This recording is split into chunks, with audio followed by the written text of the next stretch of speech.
Hello, my friend. If the scoreboard suddenly went blank on your business as a Christian business owner or leader in business, or if the spotlight suddenly went dark on your leadership, who would you be? You close that deal and you're feeling on top of the world, and you lose a client and you wonder, man, why am I such a loser? Or you crush that project or goal and then someone criticizes you and you think, what did I do wrong? Who am I? What am I worth?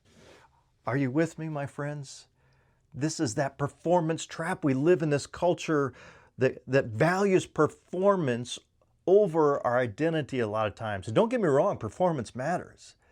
But there's this yo-yo effect and the swivel chair effect that goes on in our leadership, and it plays with our head, and it limits us from really stepping into our divine calling in our business. So I want to encourage you, my friends, you're not called a son or daughter of God because of your closing ratios. You're called a son or daughter because of the cross. Because God loved you so much, He paid the penalty for you and He bought you.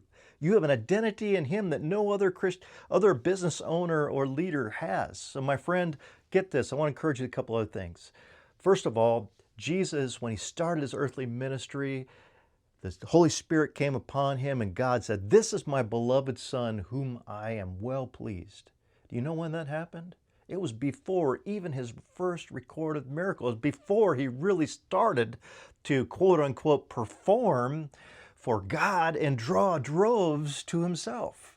And here's another thing. In John 13, my friends, when Jesus was about to leave His disciples, He took off all of His garments and He showed them the full extent of His love. It says there, I'm just blown away. He knew He was going to be betrayed, and yet He washed each of His disciples' feet. You know how He did that? It says there, because He knew where He was going, where He came from. He knew what His calling was. In other words, He knew so strongly His identity that determined His activity, even in a time of suffering and challenge. So my friends, God does value fruitfulness and performance, but the best performance we can absolutely execute on is when we are leading out of our identity and not trying to prove our worth. So my friends, I want to ask you a question. What's one identity truth that God says about you that if you believed this week would make a radical difference? I'd love for you to mention it in the comments below. And my friends, if you appreciate this, like it, comment on it, share it, follow us, subscribe, and seek to make Him famous as you seek to live and lead the life you're born for. Have a great day.